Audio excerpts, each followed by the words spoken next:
Today we're going to take a look at a couple of things that could really help a player to improve their top of the backswing position with a focus on the trail elbow. Often when you look at the professionals, you'll notice that they're in such a nice structure at the top here, allowing them to move almost effortlessly into the downswing. So hopefully these two little keys I share with you today will connect with you and help you with your game.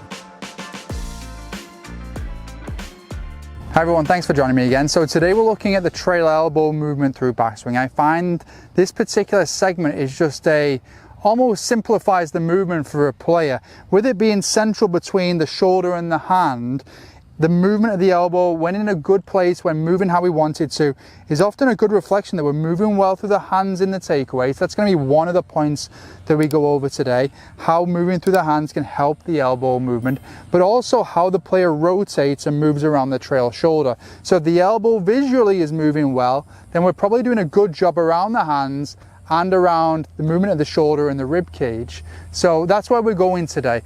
If you're enjoying the videos, as always, if you haven't done already, please remember to hit subscribe. Super appreciative for all the support I've had so far. Okay, so today let's look at what we're looking to achieve essentially with the movement around the trail elbow. And this has been prompted by just a number of lessons I've given recently, where there's been a lot of movement around the elbow early in the start of the swing. So a lot of movement. I'll show you exactly what I'm kind of referencing here. Is the elbow would sway a lot, it would flex a lot. So we're seeing a lot of elbow sway, a lot of flexion, the elbow itself pointing up and behind the player. So these kind of movements, the elbow moving too much in the start, is often a reflection of the movement not occurring somewhere else that would be better for the player. So as far as, it's often usually around the wrist. So moving better around the hands, around the wrists, often is very, very helpful, helping the elbow to sit down. That's what we're looking to achieve here.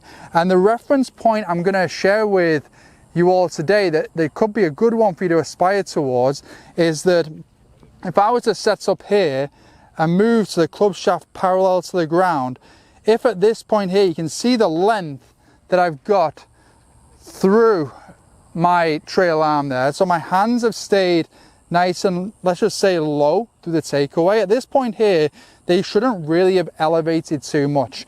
So at this point here, we've got the elbow, I like the center of the elbow under the outside of the shoulder while the club shaft is parallel to the ground. So if we can get that there, then from there, it's a lot easier then to get that elbow in a nice position where it's sat down, moving to the top of backswing. So if we move well through the start there, through the hands and the arms, achieving that position there, then it's going to be a lot easier then to rotate and get that trail elbow to sit down. So that, for me, would be step number one. Obviously, assuming here that sets up where we're in a good spot to move and rotate from into the backswing. But to me, that's almost step one for a player. If you can achieve that movement around the trail arm, you're going to be in a much better position then to move to the top of backswing. So let's just go a little deeper into the hand movement. The tendencies I see that don't help that in the start of backswing. So let's start off with hand path. So if I set up here and my hand path works in around me, and even if I was to rotate the body with it, you can see how that encourages the elbow to have to fold and almost point up behind me. So the hand path I'm working immediately in is something that I wouldn't encourage for players. And actually, with a lot of the top ball strikers that we see, when measured on the 3D system, the hands will move slightly out at the start. So a reference point I have for hand path is from setup to the club parallel to the ground. We want them to be at least, the hands from the visual down the line, at least along the same line there. So the hands will not be closer to the body. They won't have thrusted or moved deeper until after the club at least gets to here, club shaft parallel down. Then they may work in a little bit. It might even be a little bit later for other ball strikers. They may even go a little bit more out in front and then work in a little bit later. But the start of the swing, the hand path is moving slightly out and then starts working in somewhere around the club shaft being parallel to the ground. So hand path is a big one. The second one I would say for players I see the most often is actually just letting the club head move more in relation to the hands in the start. So when I show you this movement here, you can see how the hands themselves, there's obviously a little bit of movement this way, but if we have too much movement with the hands that way, in relation to the club head not moving, you can see now it's almost a drag of the club head, and that drag often leads to the right hand and the right arm being too much on top, pushing the elbow into that position there as well. So to allow the elbow to sit down and get to that position that we're working on here, we're going to have to let the club head move more in relation to the hand. So I like that visual of a running track and how the club head is on the outside track, so it needs a head start in relation to the hands. So those would be the two things I see most regularly that influence the elbow in a negative way in the start of the swing. So now moving on to the trail shoulder and the rib cage. So what are we looking for around? So essentially the shoulder in many ways is responding to the rib cage and how the hand and elbow are moving.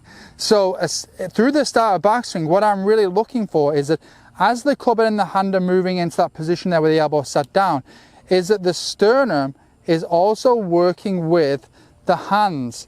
And that then allows the rotation of the chest to, the rotation of the rib cage then allows the shoulder to stay in a position where it sits down rather than elevating and getting pushed up.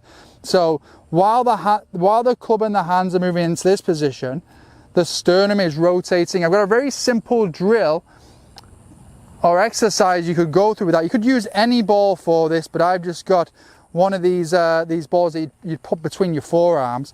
If you were to hold the ball there between your hands, and then in your takeaway, just almost moving and reaching across with the left arm there, into that takeaway position where the elbow is below the shoulder as we were referencing, you can see if I keep my sternum lined up with the center of the ball as I go, that then gets me into a position where I've got a lot of length around this trail shoulder. It actually feels very relaxed around this trail arm. It feels like it's just hanging down here. And actually, when I do a good job of this, it feels as though there's a lot of motion coming through my shoulders. So to achieve that position, it shouldn't feel like you're being very handsy.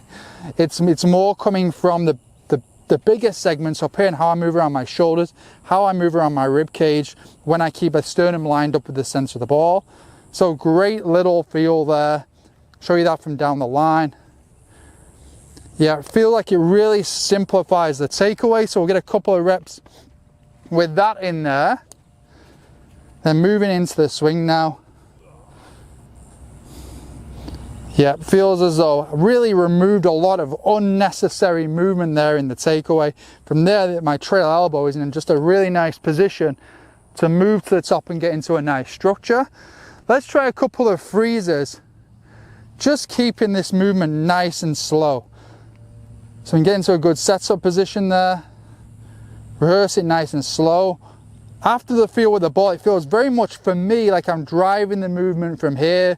And I'm just really making sure that as I do that, the club head is moving enough there into that position.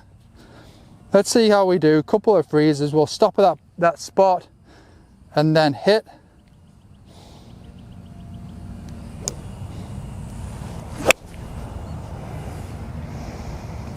It can be a little uncomfortable at times just stopping there. I encourage players all the time, you probably see this in the video, just slow things down when you're working on a particular movement. And I find that one, that improves the movement accuracy of repeating the movement, but two, it allows a player to get comfortable being in a different position with their movement. See, already they're a lot better on the second one to the first one.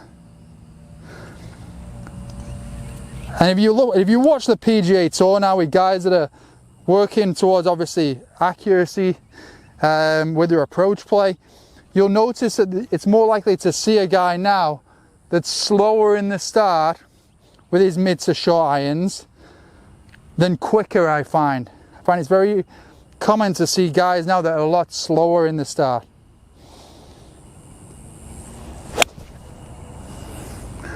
Nice one there. So if you're looking to improve the top of your backswing there, pay attention to the trail elbow, and then just bear in mind those couple of pointers that we've got there. One, we have to make sure the hands are not moving in.